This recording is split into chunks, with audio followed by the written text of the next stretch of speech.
Okay, hi DiffyQs, how are you? This is Tuesday's assignment, which is really a fabulous proof, which you don't have to write down, but I want to just show it to you, okay? So we're in this, weird new world of homogeneous differential equations, and I just call them HDEs. And remember, we're looking at this new form of the new definition of a homogeneous DiffyQ, okay? And the homework assignment that you first had was a fairly straightforward one in that you were just confirming solutions to DiffyQs. Okay. Um, Now this is a really mind blowing discovery. So it turns out that with homogeneous DiffyQs, okay, and I'm specifically focusing first on second order, okay, second order, and I'm highlighting second order for a reason that will become evident fairly soon. That there's a relationship between the order of a DiffyQ and the number of unique solutions coming soon.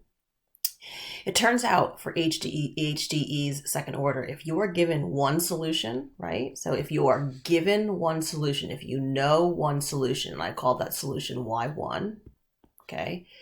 It turns out that the second solution can be found by using, oh, look at that baby. Okay, the second solution is right here. Now, I hope when you look at that, your reaction is that, because you're wondering how on earth could that be true? Well, kids, buckle up for the ride of your life. Here comes the proof. So here's the proof, okay? And the proof is it is literally a work of art, and the simple method of just substituting. So here's the premise. You're given a second order HDE and you're given Y1. The question is find the second solution. Okay. Probably the key step in this proof, which I think is pretty fabulous, is we're going to call Y2. Okay, we're going to reframe that second solution as a function U of X times Y1. Now, some of you are going to be sitting there and saying, wait a second, huh? Who? What? Where? If we say y of 2, y2 is u of x times y1, that means necessarily that y2 has to be some multiple of y1. That is absolutely untrue. Okay, so I'm thinking of you, Jack Thornton, who asks these really just provocative questions like, "Holy cow, how can that be true? Why is that?" Well, listen, if we say y2 is u of x times y1, believe it or not, we've placed absolutely no restrictions on what y2 could be, because u of x could be the reciprocal of y1 times natural log of x all raised to the cosine x, right? So u of x could include 1 over y1 of x, thereby just annihilating y1.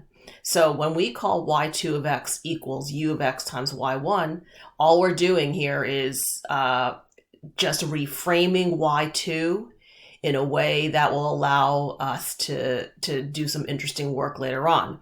The reframing of y2 does not in any way restrict what y2 can be. That's the important takeaway, okay?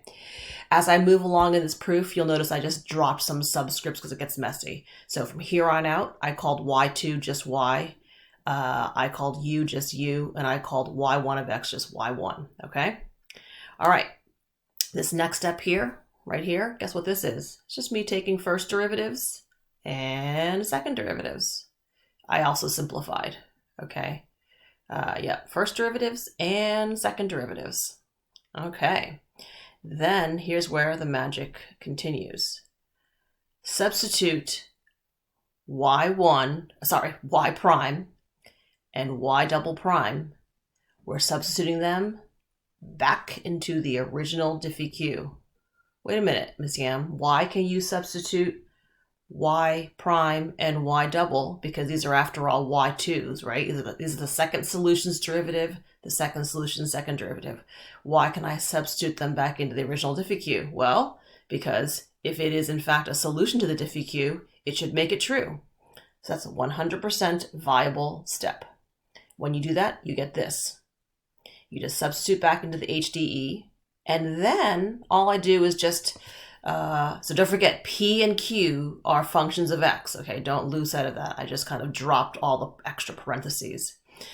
When you distribute the P, and when you just write this as QUY1 with some savvy regrouping and substituting, and no, it's not substituting, sorry, with some savvy regrouping and collecting of like terms, you then get this.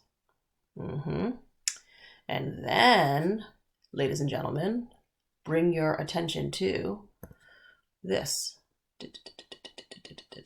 What must that equal, everyone?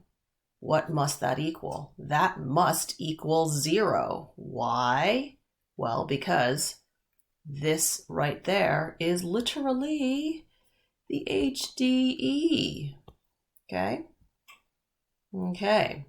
Which then gives us this, right? All we're left with is this expression right here. You good? All right. And then what I did was, divided by y1. Okay. And I hope you're starting to recognize something. Do you see in here shadows of the original HDE? Oh, here we go. All right. So what I did from this step to this step is merely just factored out a u prime. Factored out a u prime. Now here's the second substitution we're going to do, okay? We're going to substitute w in as u prime, okay? I'm going to substitute w in as u prime into right here, and that gives us this. And what do we have here, everybody? We have a separable Diffie-Q. Yes, we do. Right there, okay? Don't lose sight of this, you know, all of this here, this is all a function of X, because P is a function of X, Y1 is a solution to the original Diffie-Q, that's a function of X, Y1 prime is also a function of X, because Y1's a function of X, all right? I just separated the Diffie-Q out, and then I just took antiderivatives, okay? This is really interesting. Jacob and Tanner, you'll appreciate this. Jacob and Tanner walked into Diffie-Q's, what about a month ago? And I remember they were just so initially self-doubting, but you wore it so well, and look at you both now, just awesome, flying high. If I anti-differentiate this, you get this. If you really wanted to flesh it out, you can do a simple u sub here, right? You just let u equal, what do you let u equal? You let u equal y1. Yeah, and then things cancel out. But anyway, this is the antiderivative of y1 prime over y1 right here. And then all I did is a little bit of properties of logs action, okay? Right, I brought this ln expression over that way, used property of logs to condense, exponentiated now, right? And I also divided by y1 squared. So that's 2 steps in 1 right there. Look at that. Look at that. But what was w again? W was u prime. That means u, right? If w is u prime, u has to be then the antiderivative of all of that. That's what we got here. But then, since y2, because that's what we're looking for after all, y2 was u times y1.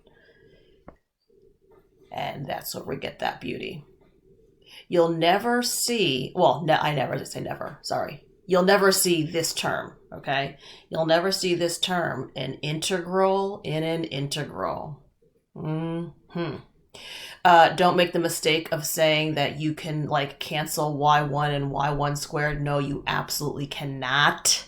y1 squared is the integrand of this integral inside here, okay? And y1 squared is not a constant, folks. y1 squared is a function of x, and no, you cannot pull it out. Using this method of solving a HDE is called the method of reduction of order. Holy moly goly, okay? That is a lot to take in. Isn't it just fantastic though? It's really, I think the most genius step. I remember when I first saw this, the step. It's whether it's the most critical step is this step right here, which changes and restricts Y2. Not at all. Fantastic. Absolutely fantastic. All right, folks, I'll put up classwork, homework right now. Bye.